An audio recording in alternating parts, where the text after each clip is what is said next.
Congratulations for facing the shadow of our gluttonous nature, and everything that's in the shadow gets pushed to the subconscious.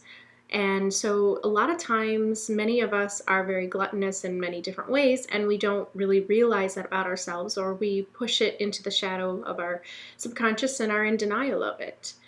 Now, you can actually be gluttonous in many different ways. It's not just about food, but you can also partake in gluttony through alcohol and through drug usage. Also through anything in your life. It could be sex even. It could be anything that you are using in the material world as a vice, an escape, something that you are taking too much of, an overconsumption of in order to feel better about yourself and to feel good. Studies have actually been shown in the psychology of eating that certain types of foods that we are drawn to and want to overconsume, such as sugars and high processed carbs and things like that, will actually lead to dopamine being released in the body. And so then you get this kind of high and this sense of euphoria for a very short time. But what they have discovered is that the more and more sugars that you intake into the body, and you do it in over consumption, what ends up happening is less dopamine gets released over time. So there's a correlation between those who are overeaters and also those who are depressed. This leads to a really sad cycle because what ends up happening is the overeater feels a little sense of a high from the food at first, but then what ends up happening is little and little high is actually felt and experienced as the person keeps on eating, and then they have to kind of consume more in order to get that high. It's exactly the same as drug usage. So drugs and food have that correlation. So people really can transform this need to overconsume with acceptance. Acceptance on all levels. What they have to do first is accept the fact that they're an overeater, or they drink too much, or they take drugs too much, or they have sex too much that it's not healthy for them, and they're over consuming things in a gluttonous fashion in order to cover up for what's really going on underneath. Next, the acceptance has to come where you realize that you are partaking in some of these things because it makes you feel good and it covers up some of the pain and some of the issues that you might be struggling with. There's also a psychological connection to overeating, to abusing alcohol, to using too much drugs, to using sex as a way of escaping.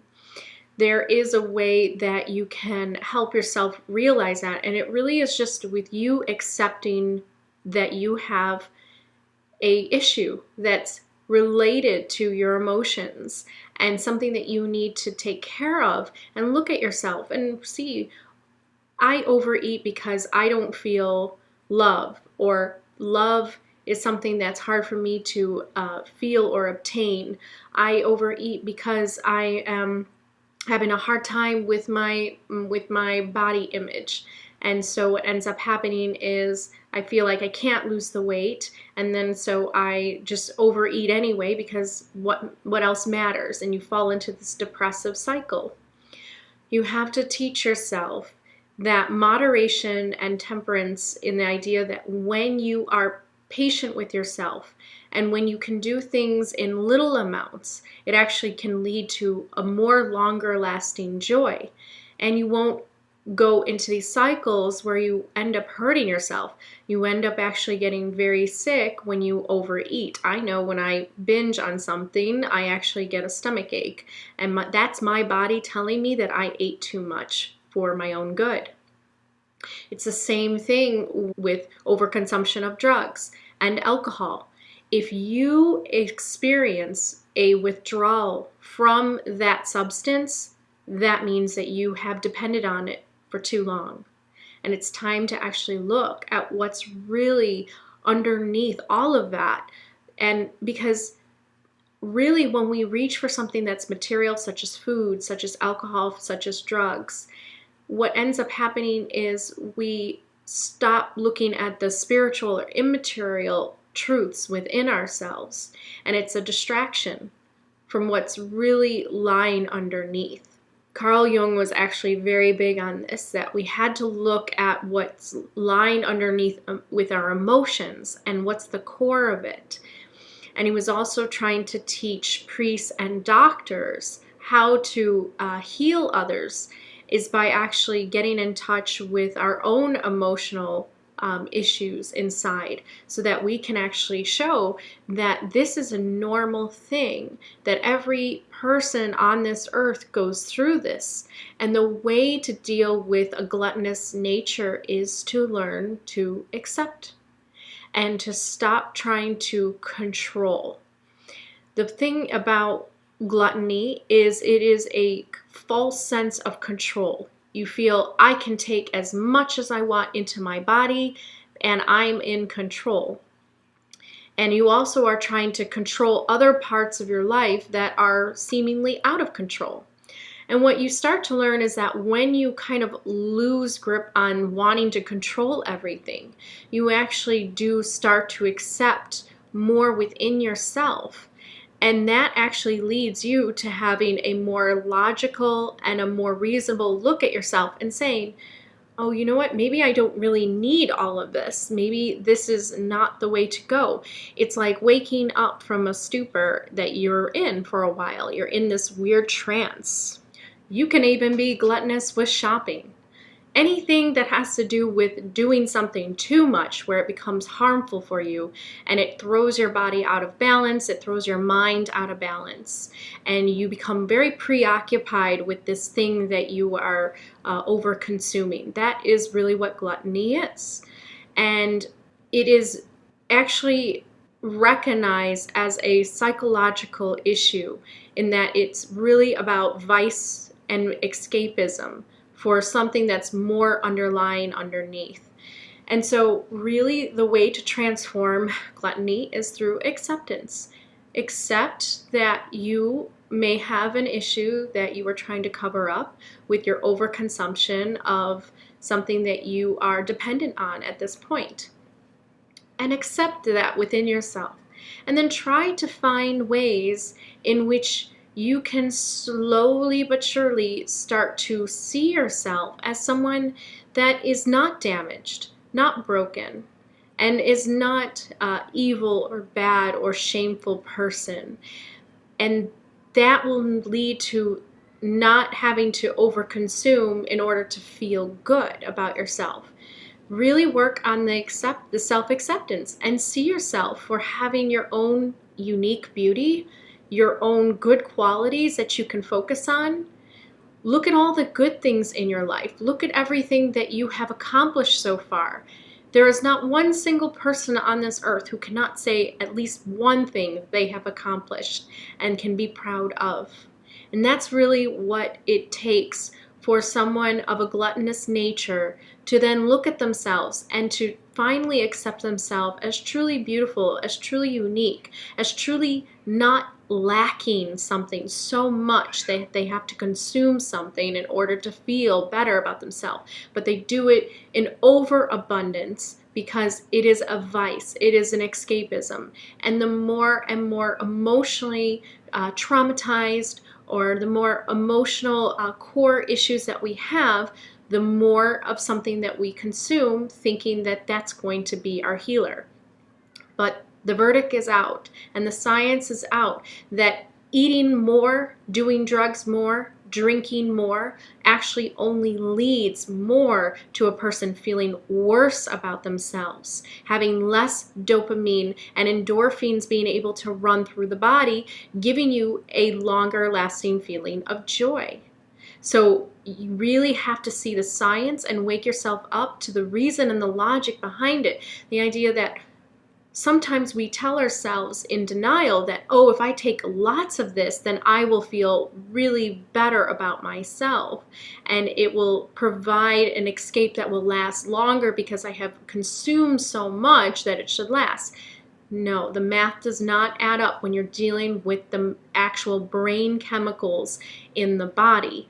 And everything that we take into our body absolutely do connect the mind as well. There is this mind-body connection. So shopping, drinking too much, smoking too much, eating too much, having sex too much with those that are not good for you or healthy. You know, this, when we have like the sex addicts or nymphomaniacs, and they actually have to go and seek help for it.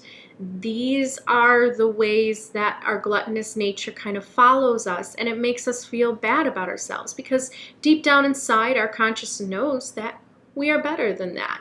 And so that is where the shame comes in, because deep, deep down, even though you may not be conscious and aware of it, your higher self is knocking on the door and saying, hello, here you really are. You're really better than this. You can do better than this, and you know it. But the problem is that when we push all of that away and we are in denial of it and we don't want to face it, that's when the shame and the regret and the negative feelings just keep on building inside. So it's best to come to acceptance, say, I accept that I am overeating, I am overdrinking, I am overindulging in this thing to make myself feel temporarily better. But really, it's causing more harm than good. And I need to realize I need to go to the root of the problem and fix the core resolving issue within me that will cause me to take things more in moderation and temperance. And it won't have to be such an imbalance of something that overconsumes. I've learned a lot about this subject. And what I have learned is that those who actually clinically are diagnosed with overeating, overdrinking, oversmoking, anything of that nature of abusing of substance, they are preoccupied by that substance in their life. So that all other things, all other opportunities for joy get pushed aside. And you lose out on experiences because you're preoccupied by that one thing that seems to hold control over you. But you have to look underneath that thing and see that it's not that thing that you're depending on. You are depending on that as a vice, as an escape. And it is only a cover-up for what's really lying underneath the surface. So see yourself as truly beautiful, as unique. Accept all of your flaws, but also recognize all of the gifts and the unique, diverse beauty that you hold and contain inside as a piece of consciousness from this collective source of oneness.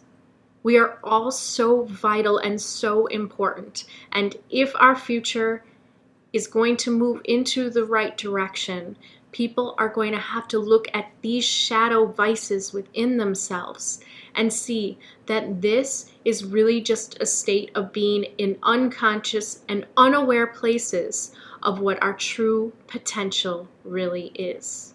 I used to be a glutton for food, for shopping, and what I've noticed with my own personal life is that the more and more interests I have in spiritual matters, the more I'm interested in learning about the space that we're surrounded by and in spiritual and consciousness matters, the less the material world holds its sway over me. I'm not as tempted to shop as much, although I love beautiful things and I love things that remind me of my elven soul and have an elvish type of style to them. Of course I do, because well, I have to live in a physical house and I have to wear physical clothes, so that is the style that I'm going to choose. But I'm not overindulging. I remember when I was in my young 20s, I would grab credit cards and just go on shopping sprees. And when I look back and I think about my overindulgence in shopping, it was because I was lonely and I was searching for love and romance in all the wrong places. And really what I needed to do was realize the love within myself and to get to a point where I felt whole enough within myself, balanced, secure, and in harmony with myself, that I didn't have to search outside for overconsumption of goods and material things that would only temporarily give me a short amount of happiness until I would have to get the next shopping high. So that is what I have to say about my own experience. And I have gotten over the guilt and the shame of doing that to my credit and to myself by realizing what it was. I became conscious of it, that I was really shopping for this particular reason. And it was to cover up some emotional issues that I was going through. And once I realized that and I started to get more in touch with who I really was deep down inside, then I did not have to shop as much. And now today I am completely cured of my shopaholic addiction that I used to have. Now I can take things in moderation. I can treat myself to something, for every paycheck I can buy something really special that reminds me of the elves. But I certainly am not overindulging in the way that I used to. And that's how people have to look at food, at alcohol, at drugs, at anything that they find they are doing too much of. And people around them have even said to them, hey, I think you're doing this too much. Even if you are in denial of it, even if it is in your shadow self and it's in your subconscious and you're not really quite sure of it, take a look at yourself. Take a look at, are you truly happy doing this? Are you preoccupied by something in the material world in which your focus is being diverted? And you can instead actually truly have your focus on something more longer lasting, more fulfilling than that material thing that you are coveting all the time and trying to overconsume. As soon as you get in touch with the love within and you start really loving yourself and you really work on to see the positive qualities that you have and look at the things that you need to work on as just opportunities for growth. When you can do that with yourself, you will no longer need to cover up for some of the negative feelings that you feel inside. And instead, you will allow those feelings to exist and look at them for what they really are. In this universe, nothing is chaotic and random and untruths. Not coming from you, inside of you. When you are quiet and you are still, you will discover the truer nature of why you do the things you do. It is everybody's responsibility to take a look at themselves and understand why and what drives them. What is in the subconscious that actually drives their actions. And what they find is projected from other people that they do not like. Because that's what happens with the subconscious, is that when you push things down into the subconscious, you will look at others that have the same issues that you may have deep down inside, and you will hate them, and you will feel very repelled by them. And they have not even done anything to you, and they have never harmed you or anything, but there will be something about them that bothers you, and it's because you have not looked at certain issues within yourself. And they represent that. They're a mirror and a teacher to that. So find love within, and you will no longer have to overconsume in the material world. You will be fulfilled with spirit. And that will quench your appetite in a sense, where you won't have to overindulge in things because you will already be fulfilled. May all humans discover that through their gluttonous nature, it really is just a cover-up for what is truly ailing them inside. And to actually search out ways to heal what's underneath, what's causing them to overspend, to overeat, to overindulge in smoking, in drinking, in drug abuse. And look at what is causing this imbalance within their life, so that they reach a balance where they can enjoy things that are pleasurable in moderate amounts, so that they do not become imbalanced within the body and within the mind, and do not hold them down from recognizing what they truly are as a divine spark of consciousness. May all humans be released from the material hold of this world and realize that they are far more than what they have pushed down inside of themselves. and start to overindulge in spirit and in consciousness and in seeking for ways to actually transcend their own material life, and to always be reminded and fulfilled with spirit of what they really truly are inside. That's how you cure gluttony, by becoming gluttonous in spiritual matters versus the material world. Henley for watching, and I will see you on the next video.